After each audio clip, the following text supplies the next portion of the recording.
Paul and Muhammad both talked about historical figures, but one of them was exceptionally careful, while the other was extraordinarily sloppy. Care to guess which is which?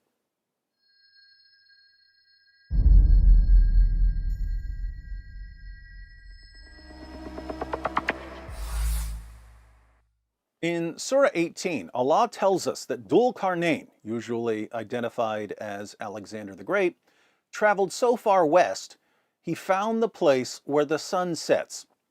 Not only can I guarantee that Alexander the Great never found the place where the sun sets, we know that this was a popular story during Muhammad's lifetime. The story was even circulating in a Syriac work titled The Glorious Deeds of Alexander towards the end of Muhammad's life. Earlier in Surah 18, we read about the Companions of the Cave, a group of people who supposedly went to sleep in a cave and woke up 300 years later. This myth goes back to Bishop Stephen of Ephesus around the middle of the 5th century. It seems that Muhammad simply took the stories that were popular during his lifetime, gave them an Islamic twist, and included them in the Quran.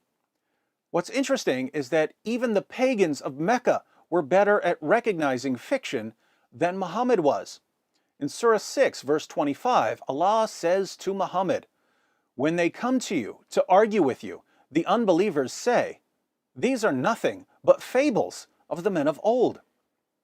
Here we have pagans saying, "Muhammad, you don't really believe these stories, do you?"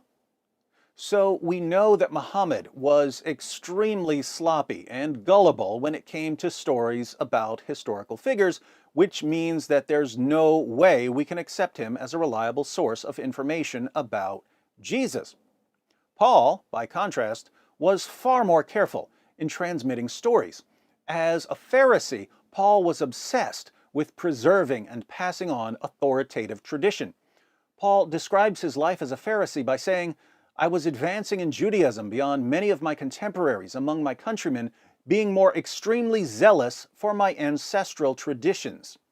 Paul's obsession with tradition doesn't go away when he becomes a Christian. He just changes the source of authority. As a Pharisee, he would have passed on traditions he obtained from respected rabbis.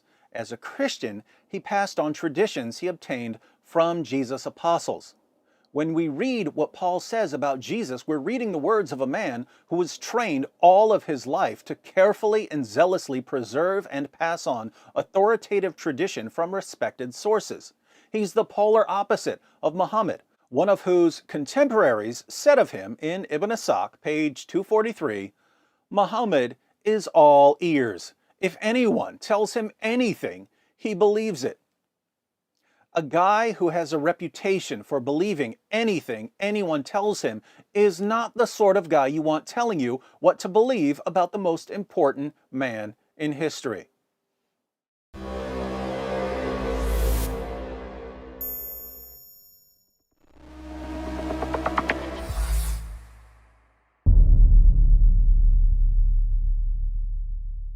Hi everyone, thanks for watching. In case you stumbled upon this video while browsing or searching, I wanted to let you know that it's part of a series comparing Paul and Muhammad.